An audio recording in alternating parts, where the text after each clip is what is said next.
send us a notification that you guys want to come up and talk.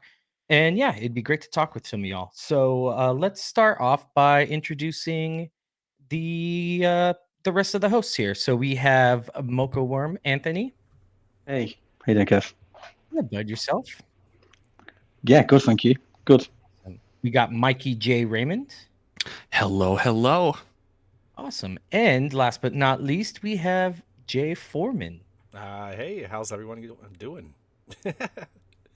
Doing good, bud. Doing good. I tried that little waiting music that they have in the little audio. It's not bad. Oh my gosh, I was so confused because I was doing some stuff on I the saw your backside. And I was Me like, where's too, that me music too. coming from? Where's like I could was not checking figure my it open out. tabs. I'm like, oh man, I hate ads. I saw Mikey. Yeah, like everyone was looking around. I should have said something. My bad. I just kind of went with I it. had But some other music going hi. on. It's all good. I got it figured out now. Oh, okay. Sorry. All right. But hi, guys. Hope you all are well. Let's go around the horn. What did you guys play this week, Anthony? Oh, mate, I've had a slow week, to be honest with you. I have been playing Halo Infinite, multiplayer and campaign. I've slacked on the campaign. I've just trying to get back into it. So I've been enjoying that, but not much gaming time this week, to be honest. So yeah, Alright. that's my week. Sorry. Where you at in the Sorry, battle pass? lacking. Oh, it's low on the winter one. Yeah. Not far in, like a few levels, to be honest with you. Oh, okay. But like I said, I picked up the campaign again because I kind of passed over it, and Jay said it was really good. And Yeah. but it is now. I've got. I'm making progress. I don't want to put any spoilers out, but I think I'm getting towards the end of it, and it's good. It's picked up. I like it. Awesome. Mikey, what achievements have you been locking this week? I completed all of Callisto Protocol.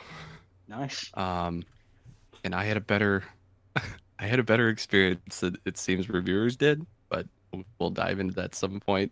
And I've also been trying to wrap up Aliens Fireteam Elite. I'm getting close to a lot of like big achievements because I'm trying to get it done before the 15th. Because that's when That's it when leaves. it leaves. Yep. I might have to buy it though, which wouldn't be the worst thing. No, not at all. Oh, and also Far Cry 6. I'm playing that Okay. again. You picked it up when it was on sale for $20? No, I bought it at release, played it for 2 days, and then stopped playing. Oh, all right. So I'm going back to it. But I do that with all Far Cry games. It's what I did with 5. Yeah. Yeah, I'm sure usually that's what I do. I play it and I'm like, this is more of the same thing. And then I'm like, ooh, shiny new game. And then my gaming ADHD takes over and I'm on to the next one. Jay?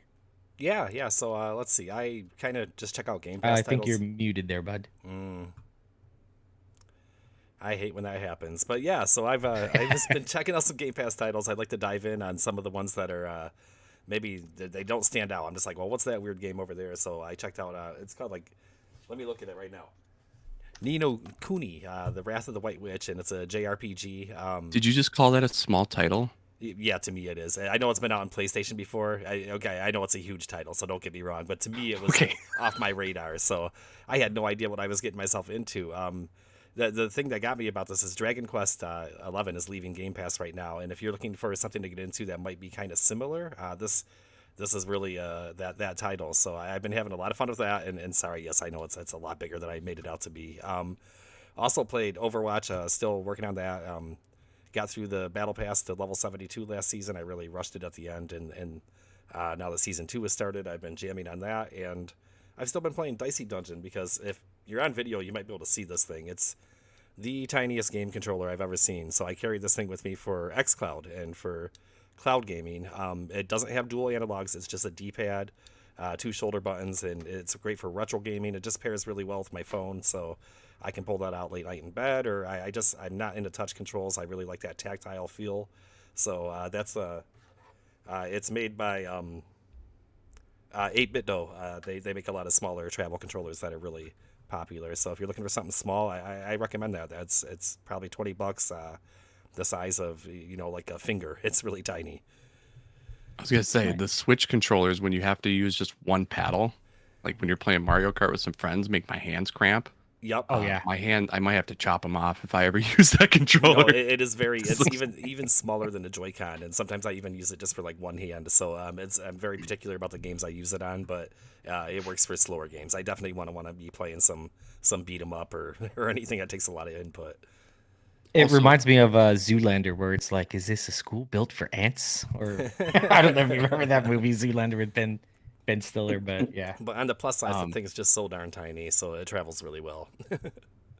the cool thing about Nino Kuni, by the way, is Studio Ghibli does artwork for the game. Yeah, all the So- animations, which is like I said, I don't know how I missed this one. I think it's because it was originally a PlayStation release, right? And then a lot of these times these things sneak over to Xbox, and I don't really pick up on them because I didn't hit that first big publicity wave. But the story is great. The combat is a little weird for me, but it is definitely like it's hitting all those Dragon Quest XI notes for me, and I greatly appreciate that.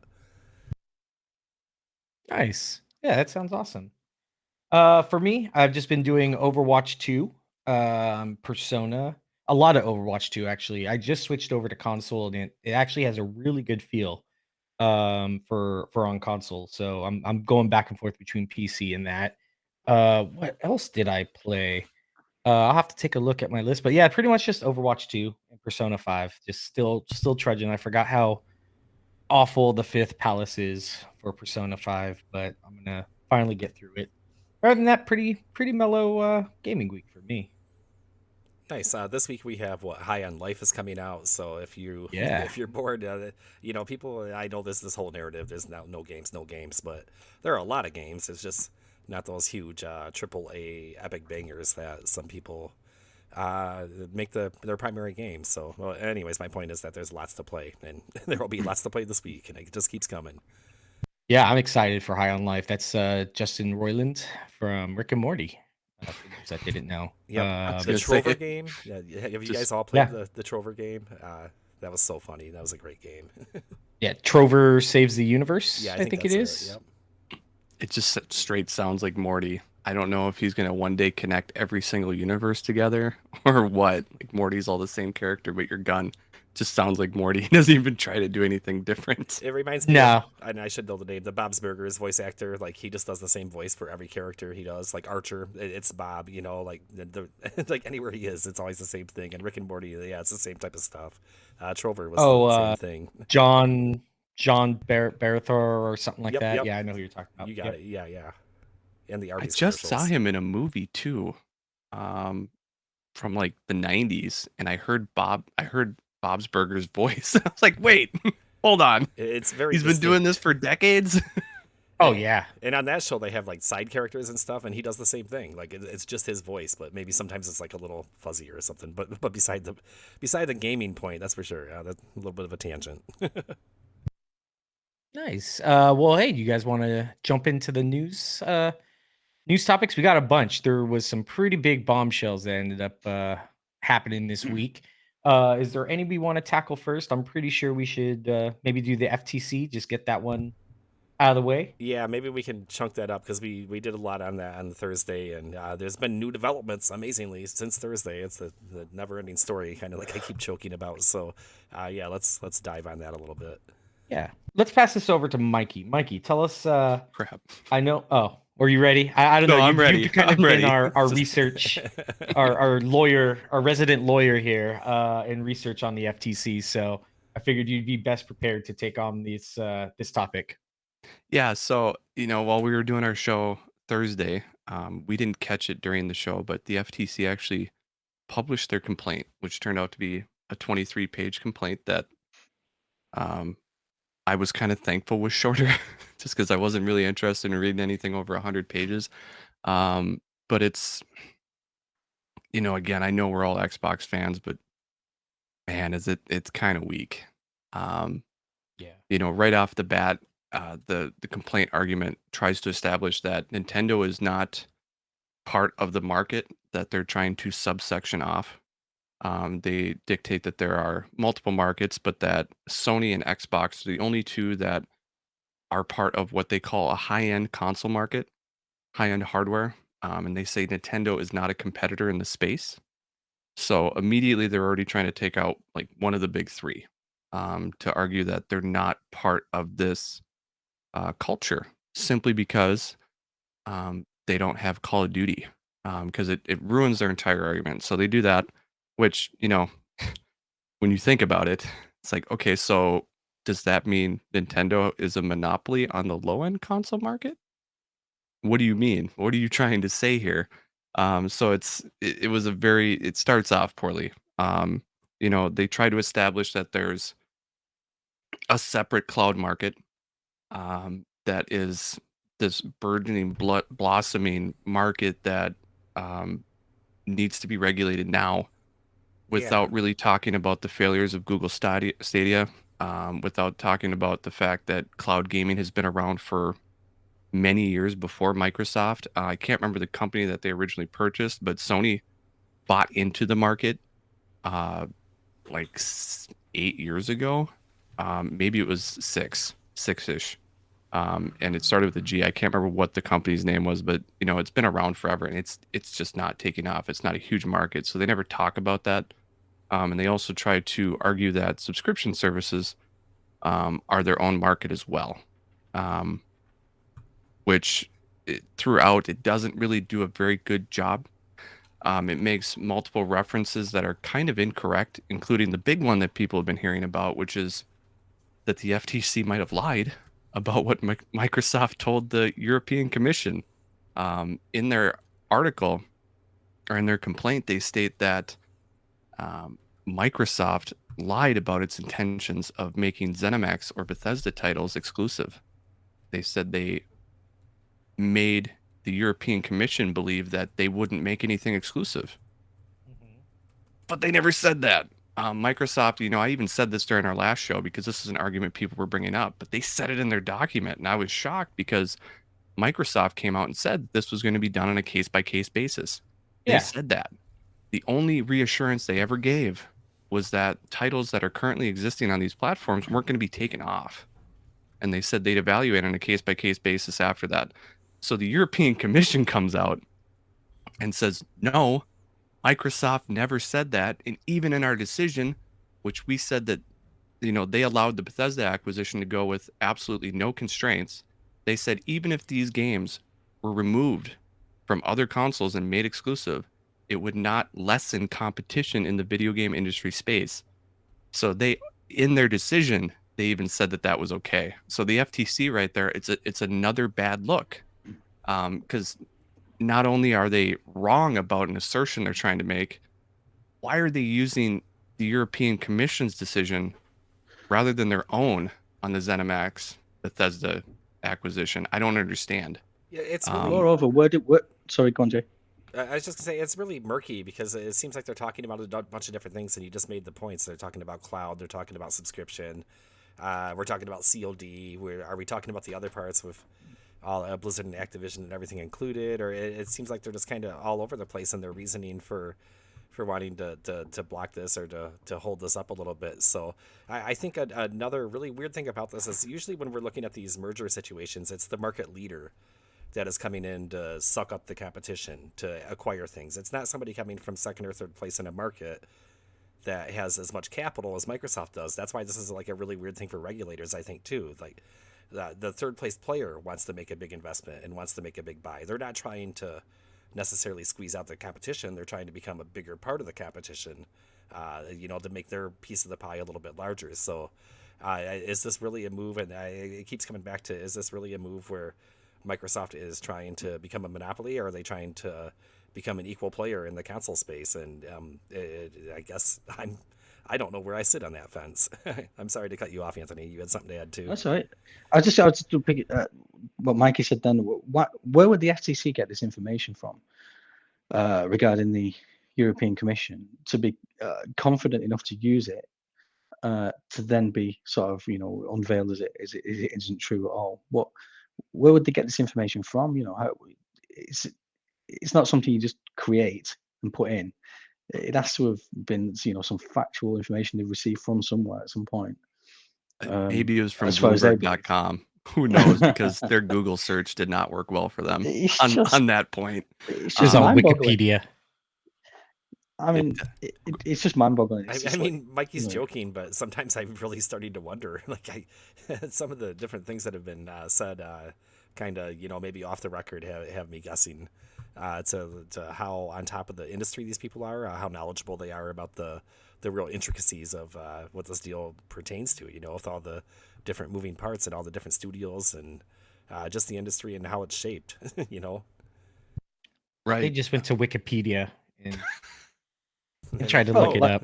Sony. That's a company. Like- Sony exclusives. Like you And said in the pre-show chat, when you said about some of the references they're making just don't make any sense. It's like, where are they getting this information from? Oh, Like right. you said, they referenced the big four as being, well, go on, you got the Yeah. quote. Okay. And I post this to the audience. If any of you ever heard this, make a comment about it, because I've never heard this reference of the big four. And they say it's commonly referenced as the big four. And they're talking about EA, Ubisoft, Activision and Take-Two as the four major publishers that make AAA games. You know, they entirely ignore Embracer Group now, that owns the Western Square Enix studio, or Tencent. I guess they don't make AAA games. I guess, Riot Games doesn't count. Square Enix doesn't count. CD Projekt, Capcom, and Kevin pointed out to me, Sega, they don't count. They And you mentioned Epic as well, right? and Epic, right? They say those original four studios are commonly referred to as the what did I say? The major four. I already forgot the They're term. the big four. You know, like when they talk about The big four. automakers, they used to talk about the big three, and it was, like Ford, GMC, and Dodge, Chrysler. So now Right. now it's expanded, obviously. So they call it the Big Four plus Epic, as it's commonly referred to. Where? I've never seen this, and I've been gaming since I was 5 years old. What are you talking about? It's like you're trying to be cool with terms that I don't even Well, know. I mean, and Maybe I'm not that's on even a TikTok enough. I flashpoint. don't know. Maybe Go it's ahead. like just like a flashpoint in the market, but it's definitely not something that we should consider that's going to be the same thing in 2 years from now. Definitely not 5 years from now. You know, how often does the market change? You know, there was a time when it was Sega and Nintendo, and when I thought Sony was never going to make. You know, you get what I'm saying though. Like these things change quickly. Yeah. I Right. mean, I worked in the industry and there was never any kind of terminology where people were like the big four, the big four. Like that's not a thing. Are we suddenly, No. It's gonna be a football conference. It's like the User the man with no drive even said, "Never heard of the Big Four." Sounds like they got their advice from 4chan. Oh Yeah. man, that famous hacker that they know of. Oh, Yeah, it's just so weird. I mean, to go out like that, I mean, that's a pretty bold claim.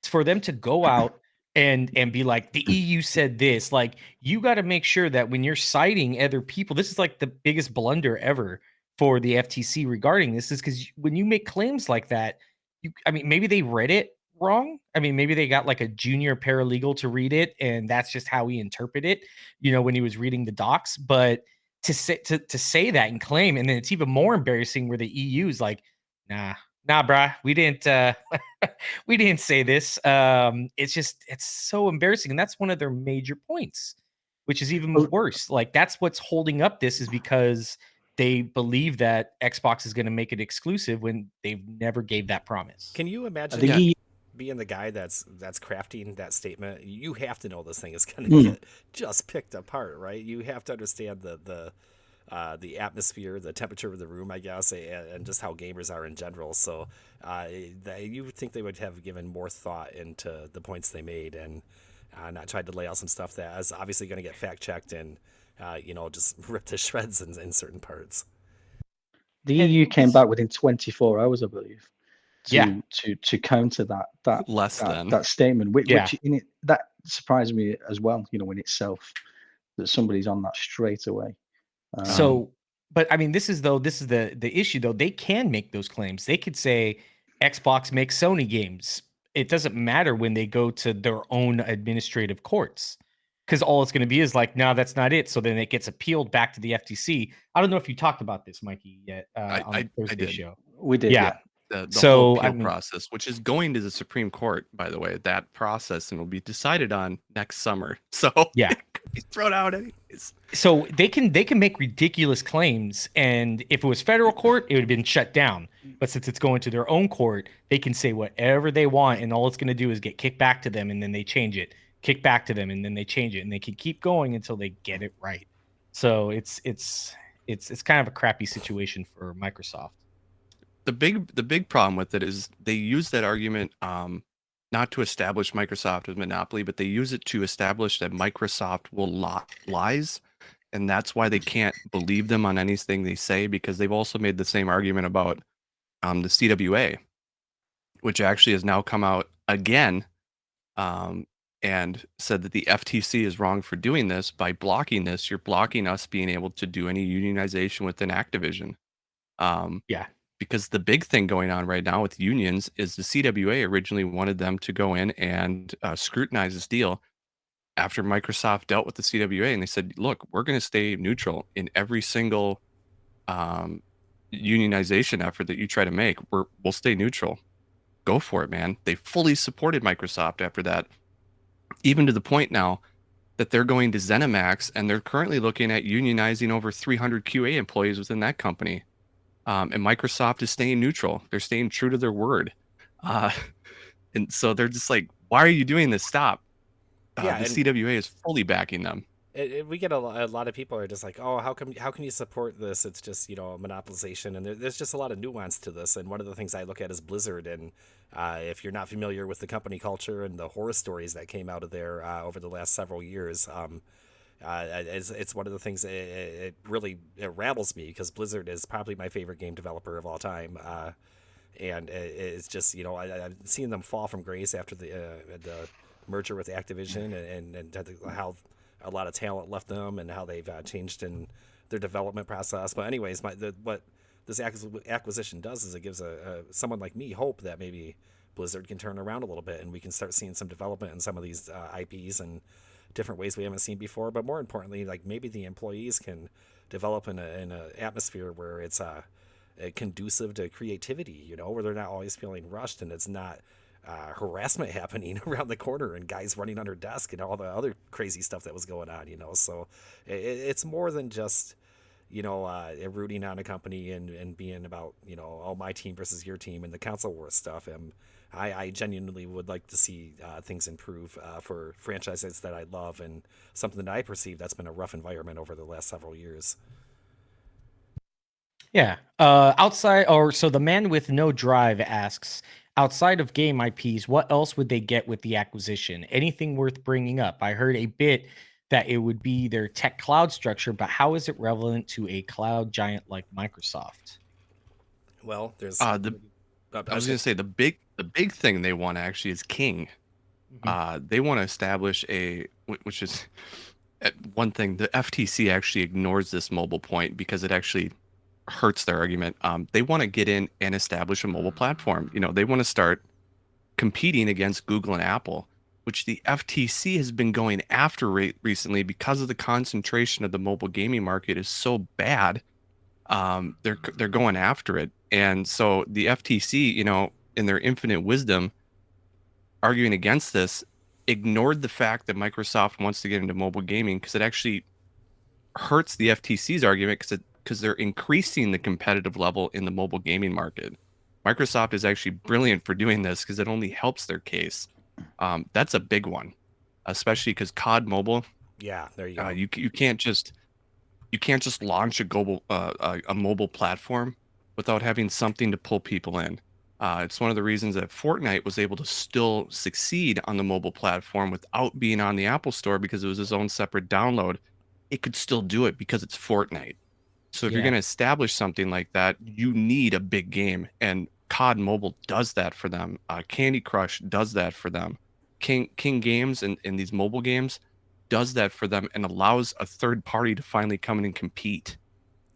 So Yeah, and that's a big one. imagine if they pack those in with the Game Pass app natively, and now you have native mobile apps that aren't streamed. They're not cloud. They throw on the Xbox achievements. You assume they will, and the whole ecosystem, and that's actually pretty enticing. To get in there and play those games. That brings people into Game Pass. It exposes people that just play those games to the whole Xbox ecosystem. So that's pretty cool. Some other things that they pick up in the acquisition are Battle.net, which is a pretty solid backbone for online play and for distribution. Obviously, it's gonna be redundant with a lot of what Microsoft has, but they're gonna get the teams behind those, and all the properties that come with it, and all the know-how and software that comes with it, and of course all the development teams, including those behind games like World of Warcraft, which, what can Microsoft do with something like that? That's why that's really exciting to me, beyond just the Call of Duty.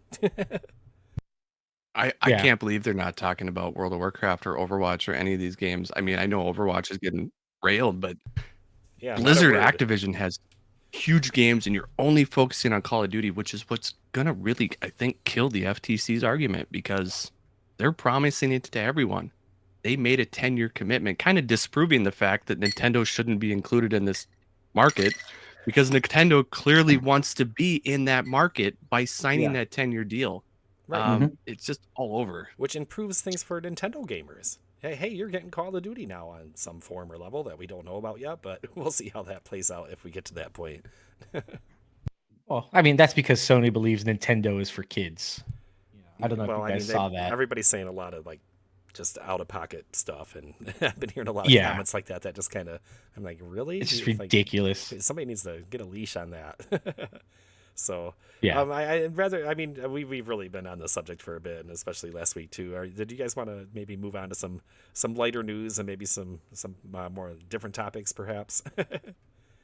Yeah, we could definitely do that. I was gonna bring up the TGS, but that's not so light.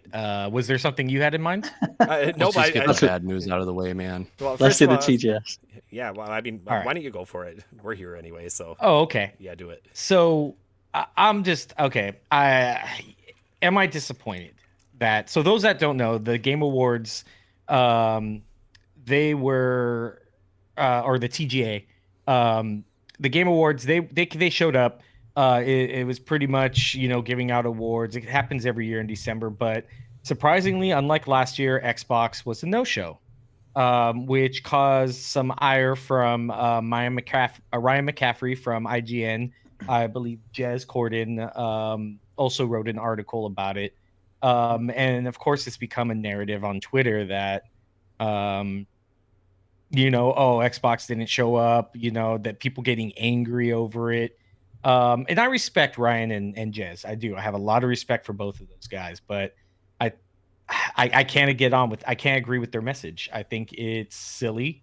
I think it's. I mean, there's a point. There is a valid point there, but when you look at Sony and even Nintendo, really didn't show up. They had what? Maybe one game.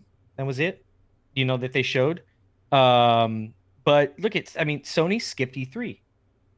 No real articles. Just Sony's not going to be at E3. Okay, no anger there.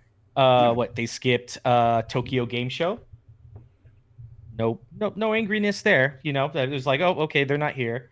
Gamescom, Sony didn't show up to Gamescom. Nothing. But now that Xbox misses, I mean, who was there though? Xbox, all 3 shows. And then now that they missed the TGAs, now people want to get this huge, crazy, oh, Sony or Xbox didn't show up. Rah, rah, rabble, rabble, rabble, rabble, ree. Yeah, it's just it's a silly narrative. I just can't get behind it. What do you guys think?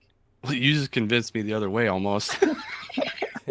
I was originally on your side, and then I thought about it for a few days, and I was ready to agree with Ryan McCaffrey, and you just brought me back, man. I forgot about the other 3 shows that Sony didn't even show up to.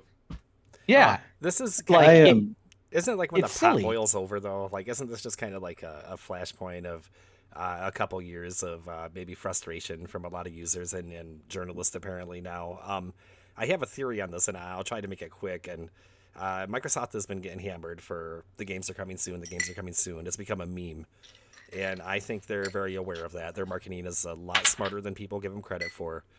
And I think they've really chosen to kind of take their medicine during this time.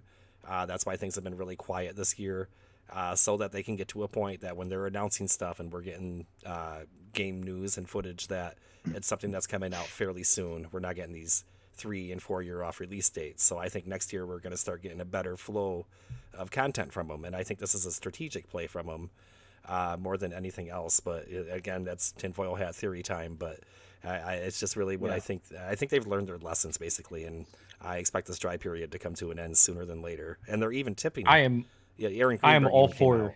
Yeah. Yeah, I am all for your tinfoil hat theories because I mean there's a lot. I mean, even with Ryan McCaffrey, he kind of mentioned because I commented on this thing on Twitter, which kind of got like a few likes and everything like that, which he addressed in the article about like a speculation that they're trying to lay low. I mean, it's just speculation. I mean, you got to think here, the FTC and the CMA, they're coming after Xbox about Starfield and Redfall. It wouldn't look good on Xbox to start throwing those out there. Exclusives, exclusives, exclusives when they're already getting hammered for it in this acquisition. But that's tinfoil hat, like you said. But I mean, it could be a valid reason. I mean, it's not a valid reason, but it could be a reason, one of their strategies, like you were saying, on why they didn't show up. I mean, he opened the show by introducing Phil Spencer sat in the front row. That Oh, kind he of looked that was so pissed. and that, I mean- yeah, he did look pissed. He did. But that was like, for me, that was like, okay, something big is coming, and then nothing happened. Mikey? So I get it. I get Oh, that was a sorry. letdown. But, Phil was just there with kind of twiddling his fingers. He's just keeping an eye on Yeah. things. I was gonna say, if you look at it from this perspective, either sometime in 2023 or sometime in 2024 or 2025, if the lawsuit actually goes through, Xbox did show up with Crash Bandicoot and Diablo 4. And yes, True. but the sad part but about there this was a delay follow- is I'm gonna have to pay $70 for Diablo 4. But let's go ahead. There was a follow up tweet by Aaron Greenberg. If you mentioned that, I don't think you have. Mhm. But, where he said, "We have a lot planned to show and share. An exciting year for 2023. We appreciate folks who are eager to learn and are upset. Timing is key, but don't worry, you've not long to wait for what is next from us." So that backs up what Jay said to me. It's just about their time. They want to show this when they're ready. And they're not ready right now. I think the timing is part of the issue here because E3 kind of set it up where we're getting all these games by next E3 within this year-long window. This is everything we're getting, a massive amount. And then come the biggest show, the last big show, I should say. I don't like to call it. I've seen people call it the biggest show. TGA is not the biggest gaming show there is. I don't think. No. Maybe it is. But come the last big show of the year, they're a no-show. Going into 2023, that leaves a lot of people going, well, what are we getting excited about? Why wasn't Redfall shown? Why wasn't Starfield shown? Starfield, you can argue they like to do things just before they release. But we've still heard nothing again about Hellblade. Nothing about Avowed, nothing about Fable. So it's been a weird time to be an Xbox gamer, especially given that the Activision thing's up. But I do believe Ryan McCaffrey, they're trying to lay low. I was saying that on Twitter too. I think they are because they're scared. Sorry, there was people on the sub saying about did they expect to see even like GoldenEye had been announced and they know it's complete, it's ready to roll, but there was nothing on that either. So they were, we're seeing a lot on the sub about people questioning the marketing team. I think it's fair. I don't know. They do not hype up their games very well at times. When I watch a standard like an NFL or college football game here in the States, I see a lot of PlayStation controllers or commercials and a lot of advertisements for PlayStation, and Xbox doesn't get out there with their games quite in that manner. They market in other ways, and they do market sometimes in those settings, but it does seem like people were mentioning High on Life. It's not a Microsoft published game, but it is an exclusive, and one that it seems like it'd be pretty easy to market with the whole Rick and Morty angle to it and all that. And you're not seeing a lot of commercials or news or noise about it. It's going to be kind of a quiet release outside of the people that really pay attention to gaming. That's how I feel. Have you guys seen? Is that the one that's dropping in like? Is that the one that's dropping in like 2 days' time? Yes. One day. Tomorrow. It's launching tomorrow. in 1 day, Tomorrow. 13 minutes. I have it open on my Game Pass app right now. I haven't seen anything. I haven't seen anything on it whatsoever at all. No. Yeah. It's even okay. Colt Eastwood, if you guys know him, has come out and said, Microsoft, contract me, man. I do this for a living. I will set up a marketing game plan for you because, he didn't say it like this, but yikes. Because they've been kind of bad. We're the Ben Stiller or John Travolta Ragnarok commercials like Sony was doing. We don't see anything like that. It would be neat, that kind of stuff goes viral. I haven't heard a word about High on Life since IGN did a preview on it coming out of Gamescom. I think they did like a 20-minute or 40-minute showing or something. I watched the whole thing and I loved it, but I haven't heard anything since then. Right. Yeah. This is a case where Microsoft could reach out and be like, "Hey, this game is exclusive to us. It looks awesome. Can we run some commercials for you?" Because what it really does is it advertises your platform as well. And Sony's very good about doing that. And I mean, I can kind of see the point. Like, okay, we're 6 months from their 12, from meeting their 12-month commitment that they made at E3. And we're not really seeing a lot, which is worrisome. I'm not going to sugarcoat it. It's kind of scary, because, I think the last thing that Xbox wants is delays. But I could see them waiting.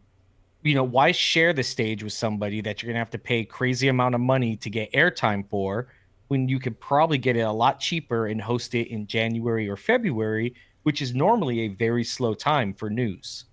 It's right there in between that E3 and that end of the year holiday, AAA big release windows.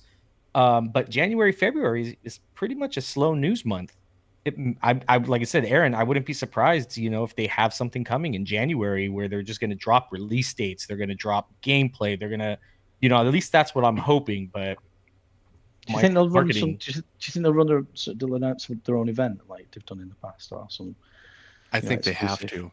That Yeah. or what do you guys take on the over under that Starfield gets delayed again? No. I 3 I'm going months to come out ago, and say I don't think we're playing it for another 11 months. I'm going to be the first one to say it. And I don't like it. I've been feeling more and more toward the side of it. Maybe another potential delay. I hope not, but I feel like Diablo 4 is going to make it, so that'll be out by June. So that can hold me over. That'll be it.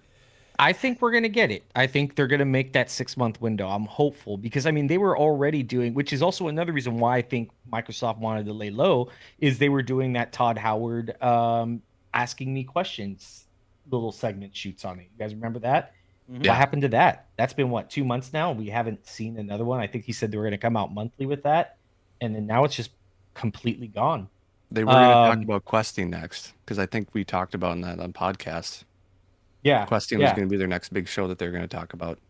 And it's been quiet on that front, which kind of I think adds to the theory that they're trying to lay low with Starfield. The last thing they want is to rub Starfield and Redfall, in everybody's faces, and then now all Sony can do is point and be like, "Oh, see, this is exactly what we're talking about."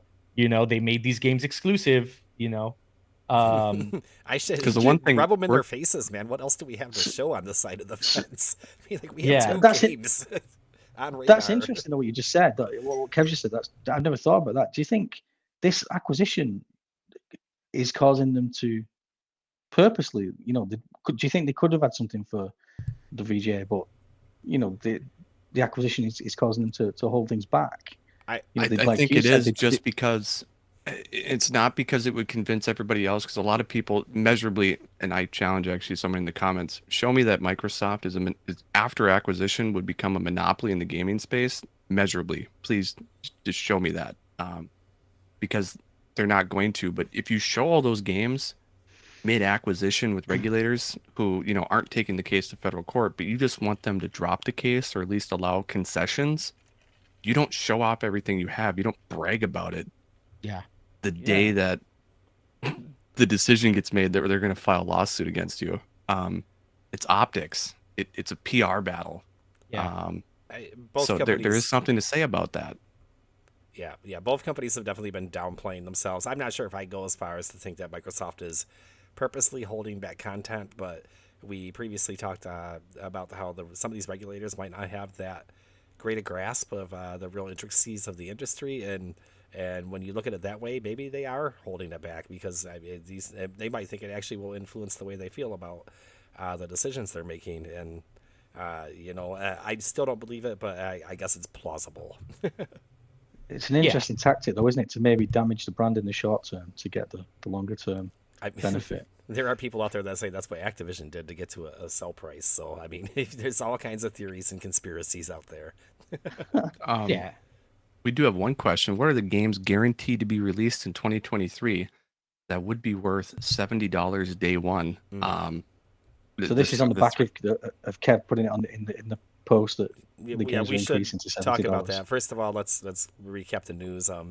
Microsoft has finally joined everybody else in saying that their first party games, the major ones, will be $70. So there was a lot of Sony people saying, "Hey, you're giving us a hard time about this, and now it's your turn. See, ha ha ha, show you." And I'm in the camp that says, no, that's not how this one works. I'm not a fan of $70 price point on games. You better be delivering something really exceptional to get me to pay out $70 full price for any of these games and not just wait 2 months on it for a sale. Yeah. I have We've had a few comments. 2 games I would pay for in 2023, and it's Diablo 4 and Starfield. Yeah. We've had a few comments in the thread about that. People say $70 is going to make me think twice now. I mean, definitely wait for reviews before buying a game. $70 is going to be painful going forward. I believe $50 is the sweet spot. It's the one that's got the most comments so far. Yeah, I mean, imagine something like Cyberpunk happens, and you paid $70 for it. You asked to pay more, and then you have this disastrous launch, and obviously in much better state now. But I pre-ordering at $70 is even crazier than pre-ordering at $60. Well, I have a better question. Why pay 70 when you can pay 15? Get it on Game Pass. A lot of these first party games that Xbox, everything that they showed off, I think like the 30 games, like 25 of them were all coming to Game Pass day one. I think that's, I don't think Xbox is taking a big loss here on the $70 front, because I think if anything, this is going to drive more people. They'll make more in the longer term with Game Pass than they would have people just buying one game at $70. Well, and then you get, yeah, I was going to say, Go when ahead. you get the people that say, well, then Game Pass is going to go up in price, right? And so probably, you know what, and I bet you a lot of people are fine paying another $3 a month, or the family Game Pass plan, which is definitely coming. It's confirmed. They're testing it, and a lot of people will be getting in that way. So yeah, I think the $70 price point sucks. I do. I feel for people. What game is worth $70 to you is a question that only each person can answer. For me, like Callisto Protocol was worth the $70 to me, and I only played it for about, I think I got 20 hours out of it, but that was worth it to me. You're gonna ask, is Starfield that game for you? Starfield, yeah. Some people can say Forza Motorsport is, Redfall. Comes down to each person. Like Gotham Knights, that's not worth 70 to me, and that's a much longer game than Callisto Protocol, so it still comes down to you. But at some point, these games had to go up in price. did they? That was supposed to be what the. Oh, go ahead. Well, so we pay over here. It's parity over here, so it's going up to like £70 in the UK, which is $80 or so, $75, $80. I don't know. Yeah, and in Australia, there's no price parity, which is confusing for me. Like we pay £60 now for Call of Duty, whatever. We pay 70 USD but that doesn't even include our tax. Your prices do include VAT tax, right. correct? Yes. Oh, yeah. Okay. Yeah. I didn't know that. Sorry. I have a big line here for these games, and are they creating extended revenue? Are they doing microtransactions? Are they selling battle passes? Because when you're giving me $70 for Madden, or asking me for $70 for a game like Madden, I should say, that's a really hard sell, because it's basically a free-to-play game chock full of microtransactions and card packs already. You're already making the extra revenue from selling the additional content, and now you want to get a couple more nickels out of me up front too. Like that's not very good with me. But if you, I believe Callisto Protocol, that's pretty straightforward, right? That's single player, all wrapped up. Were there microtransactions, or they're doing a season pass. Okay. But you bring up a point. I was also going to say this. That was the whole reason battle passes and season passes and all this came out, was to offset the cost of that game going from $60 to $70, because it's been $60 for a long time, since I think Xbox 360 introduced it, and then PS3 followed suit, only because PS3 came out almost a year later. But all their games were $60 as well. So it's been a while. It had to go up because production costs go up. You have to pay more to make video games. They do, but they're selling more games than ever, too. And your production cost is a one-time thing, but when you're selling an extra 10 million copies as opposed to a while ago, they're making more revenue in other ways. But I do agree that we were probably due for a price increase. Because could you imagine if Callisto Protocol came out and then it also came out with the shop for like $20 skins Ooh. and it had a battle pass? No, I want to burn it now. Because that's Call of Duty. Oh man, it is. Comes out for $70 and it's got a battle pass and it's got a skin shop. And some Yeah. people give Call of Duty a pass. I don't know. How many I don't hours? think you it's know? a good thing. I was just gonna say, how many hours are you getting out of it? Because that's a big push too. That is true. I've got a couple days out of Call of Duty. Let's see if that game's worth it to me, and it comes back down to the individual person. Yeah. I bought I it agree. twice. Well, consumers will vote with their wallet. Yeah, I was about to say, I think you bought it twice. Right. One for Xbox and one for PC. No. I mean, they should have at least given you a break on that second buy. Yeah, I agree with that. Yeah. Game Pass will. Yep. The golden ticket. Speaking of Game Pass, did any of you guys pick up the Skywalker Saga? Anybody doing the Lego games? I know Moko said that. I did. I bought that on release day. I also bought full it, price. yeah. And I got it now. Like it's one classic case of like I was seeing people on the sub, like somebody was like, "Just no, I bought this like yesterday, for like £60, and now it's free." But I suppose it's a great game. It's a really good game. Solid. It's really like put a lot of hours into it. I think on true achievements, like the average playtime is like 60, 70 hours to get the full 1,000. It's great. I'll say, even if Yeah. you haven't really liked Lego games in the past, this one is so well done that you'll probably have an okay time with it. It's worth a download if you have Game Pass. I mean, it's not costing you anything additional, so why not? And yeah, I'm actually surprised at how different it is from other Lego games. I mean, it's been a while since I played a Lego title, but they made like they made it like an RPG element out of it now, like where you have Mhm. skill trees, which is kind of shocking. Because usually I usually play it because it's an easy play. You know, load into level, complete it, free play. I mean, you just got to get, once you start unlocking the extras, like double the money, triple the money, the game just flows after that. And I like that, because it was just, but this one seems like it's going to be a grind. I kind of like it. I kind No, of it's don't. 'Cause fun, It's not no, what it's I good. expected. It is a grind, but it's fun. It's good. It's so well put together. It's really comprehensive. The only thing I don't like about it is some of the previous Lego games moved to a split screen system, which was far better than this one, and they've kind of gone back to the old sort of like splitting the screen into two. It's very hard to explain. If you played The Force Awakens, the Lego game, the screen sort of like merges together. I can't explain it. It doesn't split in. It's not split screen. It's like one screen, and if you branch off from the other player, your screen then becomes separate, and then it kind of merges back when you meet up again. Oh, that's cool. Is Which that- was super. It was super cool. It was really good. But this one has gone back to the old split screen, which is not as good for me. Is that to keep it consistent? Because isn't one of the games in this, correct me if I'm wrong, is it one of the older Star Wars games in here? Or no? For Lego? No, This no. is Or It's is not a it- compilation. yeah, it's a very thorough compilation. It's all 9 films. If you just need a nostalgia fix, it's worth it for that as well. Because I know that they released a Lego Star Wars in the past, and maybe they went back to that old system to keep it consistent across all the Star Wars games. Unsure, but it's a step backward for me, for sure. And in it that. is But too, because I know what must- you're talking about. Because I it must be a I technical love that limitation. system. And I think Yeah, in Batman it was the standard split screen one, and I didn't like it. Yeah, So it's just it must be a technical limitation. It must be to do with like where you can branch off so far from each other that it's not possible to hold. But overall, brilliant game. Yeah, definitely worth playing. Worth a free download. I mean, you can't go wrong with that. We also got news about this game. Wait, what's this one? Have you guys heard of Monster Hunter?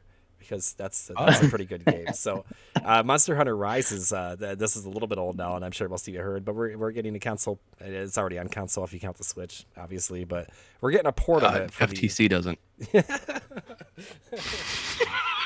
All Sorry. right. That was really aggravating me, you can tell. No, that's good. We were getting a port of it on Game Pass in 2023, fairly early in 2023, I believe. So if you sunk any time into Monster Hunter, you know how just all-inclusive they can be to your gaming time. And I'm actually really scared of this one because it might just suck me in for a while. So you guys excited for that? Did you play it on the Switch, anyone? Yeah, any experience with it? I No, played I the played- demo, Demo, yeah. but I knew that I don't play on the Switch enough to make that game compelling for me to buy. Like I like the platform, but it's just not my main go-to. Like I used it for Arceus, and I'm gonna get Scarlet at some point when it drops in price because it's another game that's not worth I its bought it price for right now. Christmas, but that's another story. But I liked what I had, and I'm really excited to see it come to Xbox. I played Monster Hunter World on PlayStation 4 for about 24 hours or so. Played it with an X at the time, and I liked that game. I love the Monster Hunter games. So this one, when it came out, I'm like, I'm gonna be playing it day one on Game Pass on PC. And maybe co-oping with my wife. I'm excited to play it. No, that's a great co-op game, and probably play that one with my daughter myself, and she really enjoyed the last one. So I'm excited for that. So again, more games are coming, even though there's no games over here, according to some people. I was gonna say, I also challenged one of the Xbox One mods who like has beaten the whole Monster Hunter world, and I think he even beat Rise.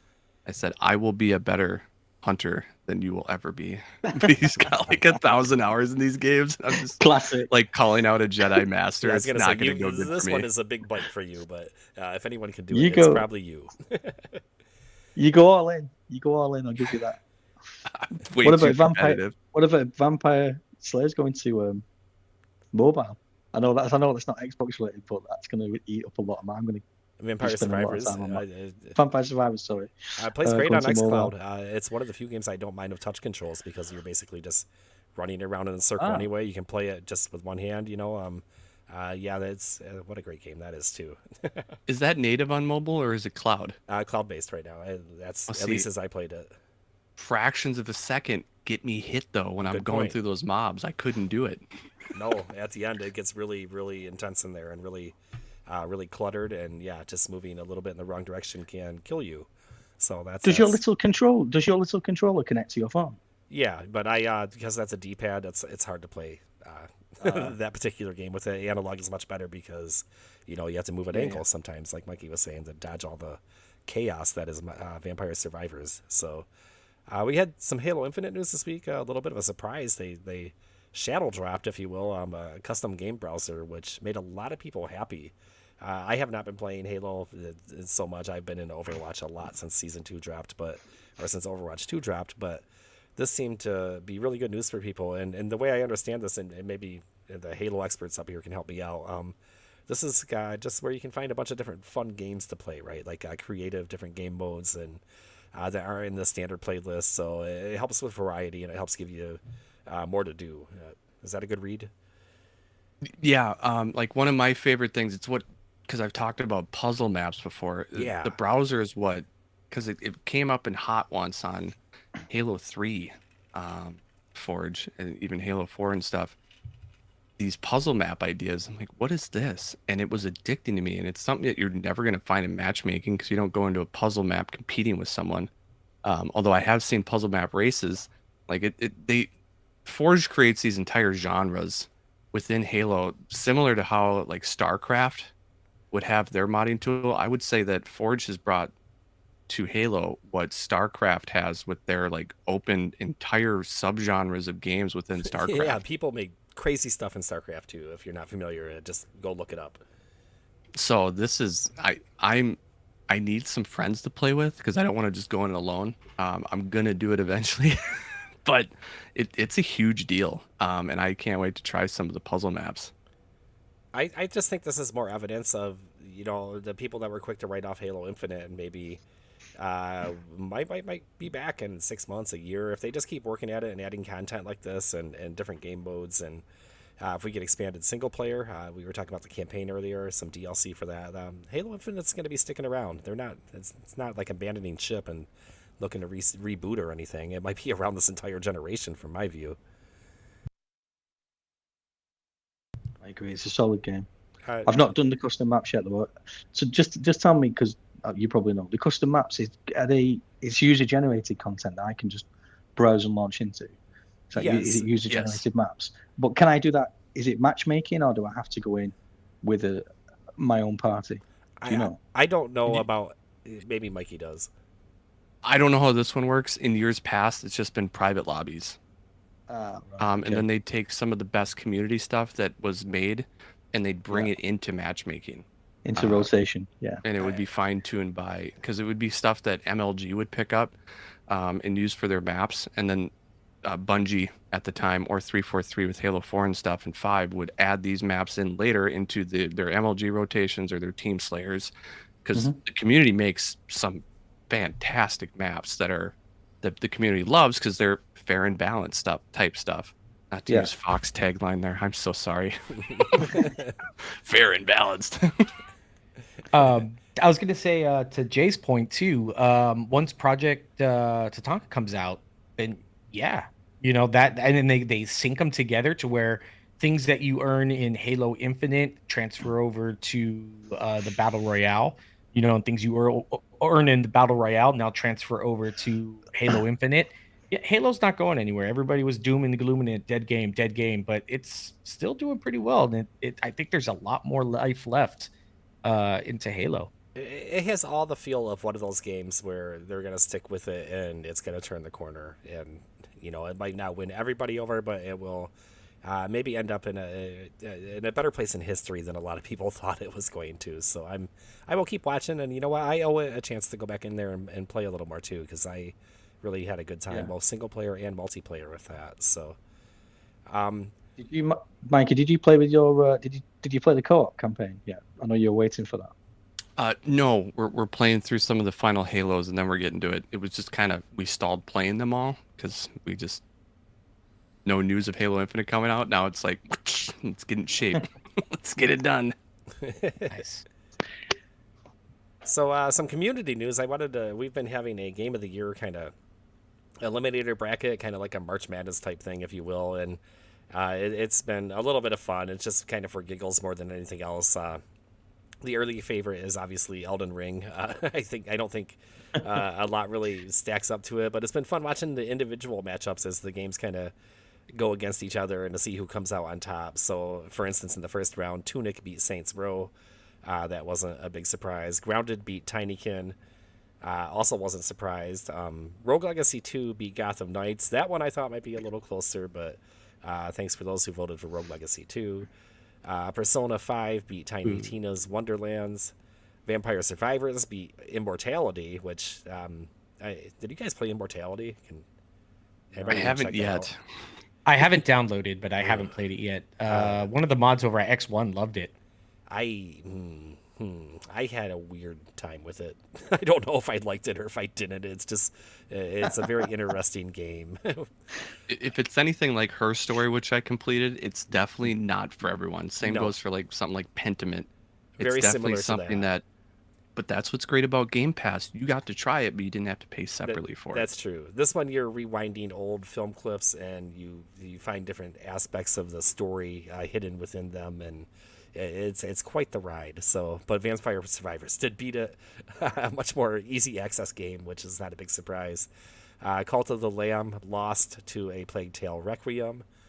Call of Duty Modern Warfare 2 lost to Pentiment, and I think that was the only real upset from the first round to some people. I would argue Plague Tale was an upset too. No, Plague Tale 1? No, this is the Requiem, the second. Requiem 1? Requiem defeated Cult of the Lamb. Okay, that's good. Sorry. I thought you said Cult of the Lamb 1, and I was wait a minute. No, but Cult of the Lamb does have its backers for sure. And then to finish off round one, Elden Ring defeated Deathloop, which was a little closer. I think Deathloop had like 10% of the vote. So some people, I think some people are just against Elden Ring because they didn't enjoy it. So I bring this up because round 2 is active right now. If you want to go into the community, you should be able to find it stickied, and you can vote, and we will again see if Elden Ring trounces through the competition, or if maybe the community has a different pick. A lot of people do like Vampire Survivors, and I know it's kind of laughable to say that that's game of the year compared to some other games, but if that's the game that you had the most fun with this year, it's your vote to cast. So just kind of fun thing to do with the community there. Yeah, I think it has 18 hours left, if I'm looking at it right. Good deal. 18 hours left to get your vote in. Yeah, so we'll end up, and we keep track of the year's winners. I think Ori won the first year we did it, and last year Halo Infinite won. So it'll be another one to add to the vault, the archive, if you will. So what do you think the final ones are going to be? I think it's going to be Persona 5 versus Elden Ring. Just looking at the brackets, I don't have it right in front of me, but I know Vampire Survivors and Elden Ring are on the same side of it, so I think those two will be in a show off. I think Persona 5 will make it. Yeah, that's probably gonna be the final showdown. I think you're right. I think I'm gonna be optimistic and say Grounded. Oh, that's a good one. Grounded versus Elden Ring. I think Elden that's Ring a good winning. sleeper pick. And that would be a great choice for Community Game of the Year, if you ask me. I'm a little upset right now looking at Elden Ring versus Pentiment, and I haven't tried Pentiment yet, but I feel like Pentiment doesn't deserve 33% of the vote. Again, But maybe that's just me. Well, You think it deserves more or less? Less. Yeah. Compared Oh, to wow. Elden Ring, at least. But I'm an Elden Ring lover, so go You figure. are an Elden Lord. I do feel like this is probably two different types of gamers. You have your people who love action and intense stuff, and you have your people who like your more indie stuff, and that's probably a good breakdown of like the two different demographics, if you will. So Pentiment beat Call of Duty. Is that what you said? it did, Yep. yeah, it eked it out.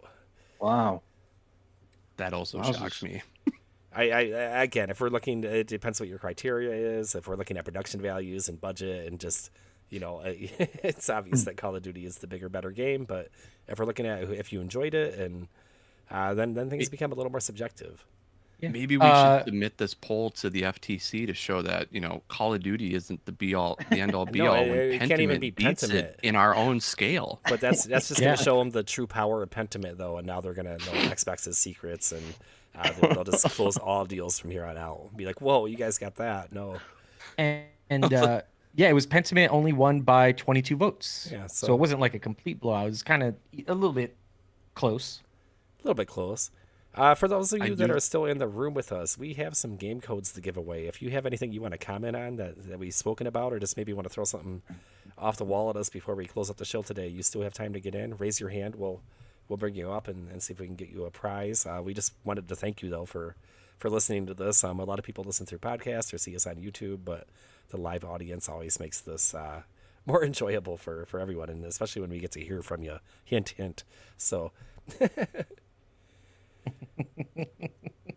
Nice. What else do we have in the pipeline? Yeah, so we've covered a good chunk of the news. Xbox has had a really good holiday season, especially with that Series S price decrease. 40% of all consoles that were sold in the UK during Black Friday week were Xbox Series X or Series S. So that's a really good number when there's 3 players in the market, which is, I'm sure, like I said, it was really aggressive for them to drop the Series S price like that. So Yeah, good price point. But bundles, good bundle as well. Game Pass machine, just getting people in on that system. So I think that pretty much wraps up everything. We heard a Starship Troopers game is coming out, which, yay, I guess. And What? What do you mean, yay? Oh, I'm sorry. I did not know this was. Oh man, I think it's only like that great because my buddy texted me. He's like, "Dude, did you see this?" I'm like, "What is this? 12-player? Oh my god!" Yeah, it's 12-player for co-op. people who grew up on the original movie. Yeah, Like, agreed. you're just ready to enlist. Like you're ready to earn your citizenship in this game. Tell I me mean, it's more. just I love Starship Troopers because it's just so over the top, and I hope the game captures that. From what I've seen so far, it's a little, but you're fighting a crap ton of bugs, so let's go kill some brains. But 12-player co-op. I mean, that does sound fun. I just didn't realize it was gonna strike that particular chord with you. Oh man, I love that movie. I've tried to show it to my wife many times, but she doesn't amazing. want to watch that one. What? Old enough to remember seeing it in Bugs. theaters. But yeah, it's a classic for sure. So, and also Microsoft created mini hoodies for the Xbox controller. That's our absolute last news story, if you want to call it news.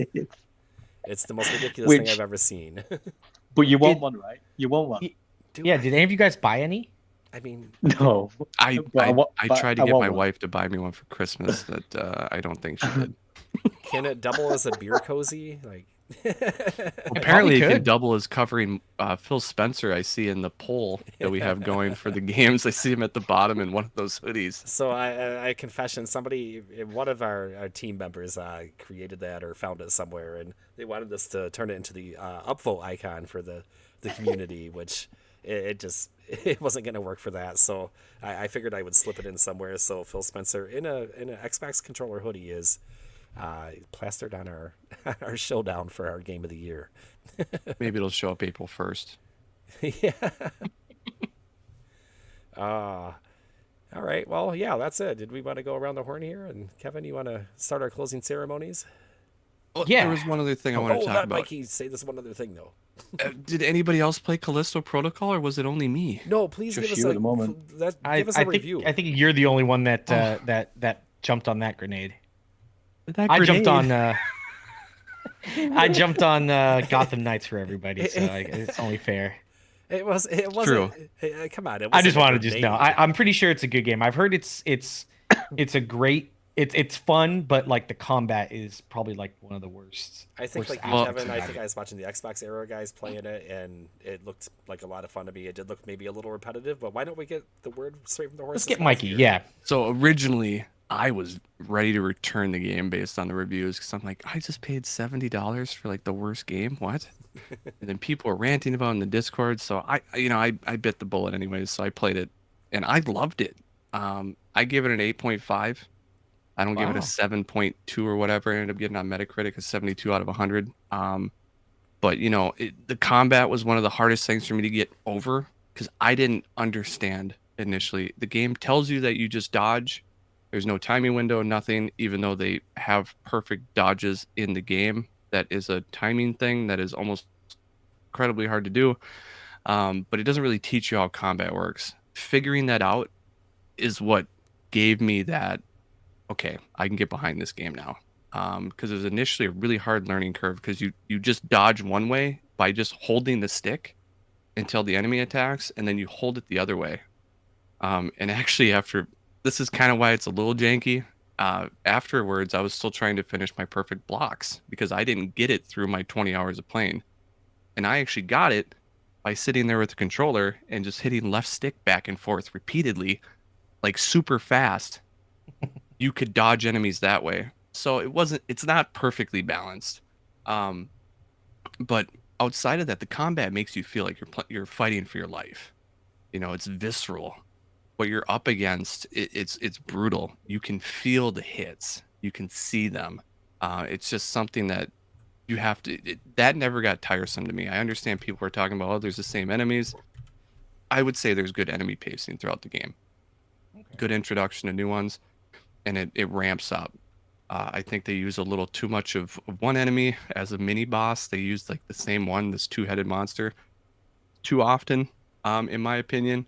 But guns are great. I thought what detracted from the game for me is it tried too much to be Dead Space, and where it did, it kind of felt short because one of the key aspects about Dead Space is that you're always cutting limbs, and you can do that in this game, and combat actually affects that. Like an enemy can come at you, do a 1-2-3 combo with two arms, but when you chop one of their arms off, they're only taking that one swing, so they become an easier opponent when you take off that arm, and especially if you do it at range with a gun.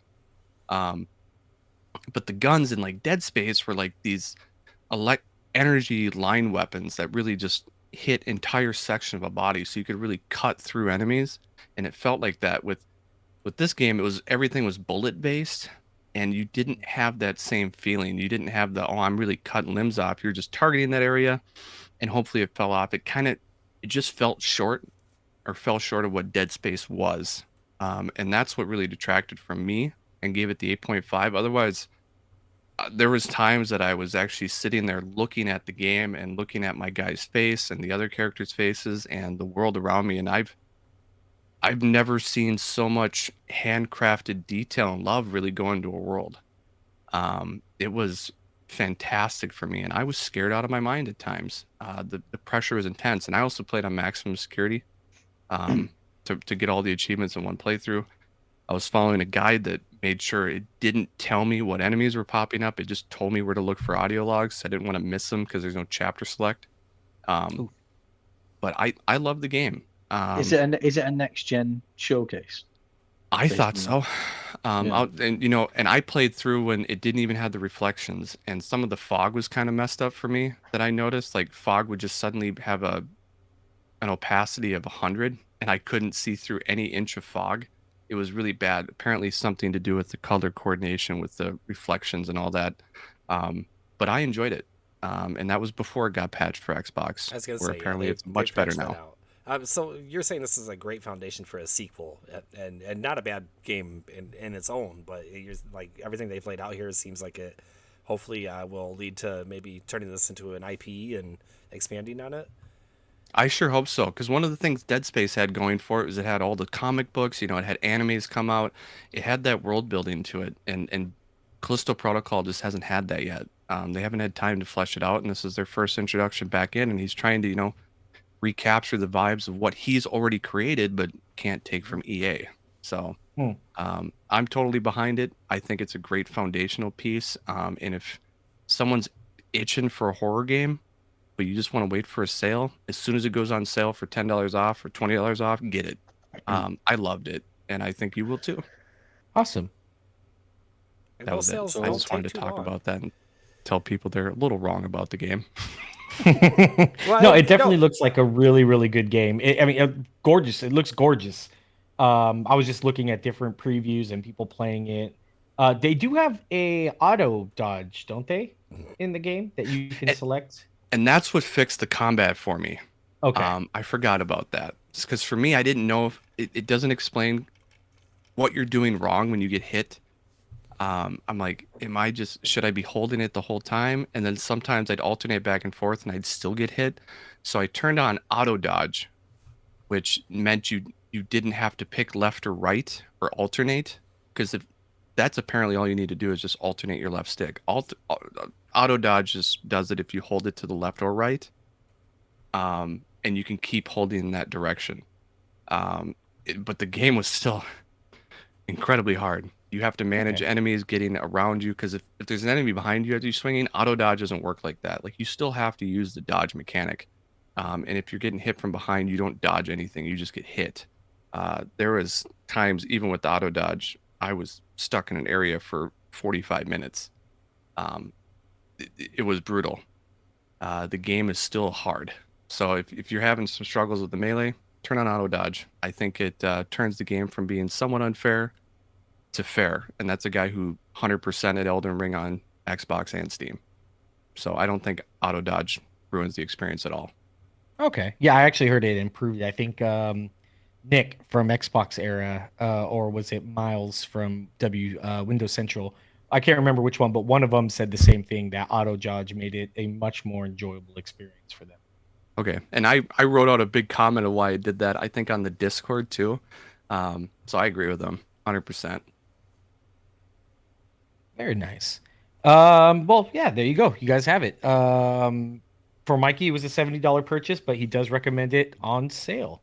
If it does ever get it I mean, to pick it up. I feel like he's recommended at 70 if you're into the That's If you're into horror, yeah. get it. Yeah. If you can't pull the trigger, I understand.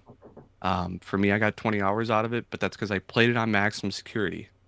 Play on the hardest difficulty. I took my time. I explored every inch, and I cranked 20. And some of that might have been idle time looking at my guide for the next audio log. Who knows? But I loved it. I thought it was great. All right. Yeah. Closing ceremonies, I guess. Bah, bah, bah, bah. No, I. All right. I'll start off. So yeah, this week I will finish. Well, I'll play some more Overwatch 2. There's never finishing it. I'm already at 40 on the battle pass. That's how much I've been playing it. It's just an absolutely fun game. Hopefully I can finish another palace or two. I think I have, if I remember correctly, it's been a while since I played Persona 5, but there's 7 or 8 palaces. And I'm on 5. So hopefully I can knock out the other 2 or 3 and finish up that game soon. And High on Life. I will be playing that. Excited for that. Yeah, maybe I don't know if it's a thing or if you can, but might have to move to New Zealand to play it tonight if we can. I'm sure there's already Um, 10 posts on the sub asking if that will work or We not. Yeah, we don't yeah, allow that. yeah. But other than that, yeah. Who's up next? What are you guys gonna finish off for the week? Well, I don't want to mirror you, but I will also be playing Overwatch. I'm only at level 20 though, and I got to be honest with you. I've been clearing all the challenges weekly, daily, every day, and I have to ask how you're twice as high as I am. How does that happen? What do you do? Party. Oh, the party XP does help out. I try to play with my daughter when I can, but it's Yeah, a fun it's slog. huge. I have a Yeah, the Windows Central guys, I play with them, and yeah, it's pretty fun. Yeah. The arcade, I've gotten into that a little more, which has more creative game modes. Definitely not quite the custom game modes that I saw in Halo. I didn't even get into that. I saw one that was like light bikes from like Blade Runner, or like, you drive around on a bike and it leaves a trail of light behind you, and you have to avoid the other people. Like the stuff people are doing is crazy. But anyways, I will be in the Overwatch community and also playing Dicey Dungeon. And as you said, high on life. Like that's really my plan for the week. So anybody doing anything interesting? I'm Pretty just much just cleaning, work. I'm just cleaning up backlog. Working game. That's life. Halo Infinite, Cyberpunk. I'm looking at my list now. Cyberpunk. I'm still working on Odyssey, which is still a great game. It's just huge. It's taking loads of time. Assassin's Creed Odyssey. High on Life. Download that. I'm pretty sold on Callisto Protocol now. That's a glowing recommendation from Mike. I might look at But I'm into doing that. that. Remember, Dead Space, one of my all-time favorite games. Yeah, amazing.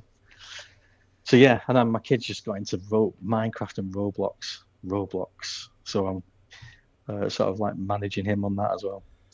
So I don't want to leave him alone with games like that. But yeah, that's what I'm doing. I'm going to be finishing, hopefully, Fireteam Elite Aliens. Gonna try tomorrow. High on Life comes out, and I'm already gonna try to beat that before our next show, because I also have the next gen update we have coming out on the 14th for Witcher, and I've been waiting for my Of replay of the course. Witcher for that next gen update. So That's right. Of course. Wow. Yeah. Completely forgot. Throwing that. In so the, with, I have to beat Fireteam Elite on 2 more difficulties. So did you buy Fireteam Elite? Didn't it leave Game Pass? It hasn't not- yet. It leaves on the It's not yet. 15th. He has 4 days. Ah. It's me, but Right. there's a lot. There's a lot to go through. We'll try though. We'll try, and by we I mean just me. We'll try to get it done, he says. So there's also Vampire Survivors DLC coming out this week. In case you just can't get out of that game, they're already throwing more stuff at you. So that is pretty exciting as well. And I also wanted to mention that tomorrow afternoon, U.S. Eastern Time, we'll be joined by the team behind the game. Hold up, I always screw up the pronunciation, so I'm checking it out right now. Oh, the AMA. Yeah. So it'll be at 4 p.m. And yeah, I can. It's Inkulati. I'm butchering it. So this is a game that's a kind of a strategy game, a turn-based action game. It has kind of the style that you saw in Pentiment. So the team is from Yaza Games, and we're getting 3 of them to come over and answer your questions about what looks to be a really interesting game. I'm excited to talk to them and ask them a few questions myself. So look for that tomorrow atop the Series X community. Speaking of communities, we do not have our Discord mod in today, but we do have a very vibrant and very fun Discord community. If you guys want to go check them out, the link should be on the top of the menu bar on our subreddit. Just go ahead and click on social and then down to Discord, and you will get to meet all those beautiful people there. They're really great if you guys have tech questions, things like that, planning, looking for groups, or you just want to talk about gaming in general. Go check them out. They're a beautiful bunch of people. But yeah, we do have a Discord if anyone wants to join. Pretty happy in Discord too. They have lots of people over Yeah, there. very. It's a separate team than we use on the subreddit, but we all interact regularly, and it's good to see faces from both communities participating in both of them and chatting with us and saying hi and all that. So I think that's all the taglines for the show. This is like the end of like a medical commercial where they have to give you all like the the things at the end, the fine print. Yeah. I'll just start talking really fast. And by the way, do not listen to Xbox Talks while driving. Anyways, we should probably wrap this up. If your Xbox talk lasts longer than 4 hours, Yeah. sorry. Time to head to the ER. So you all have a good week. Thanks so much for Awesome. hanging out tonight, everybody that joined us. Happy gaming, guys. Adios. Cheers, guys. Bye bye.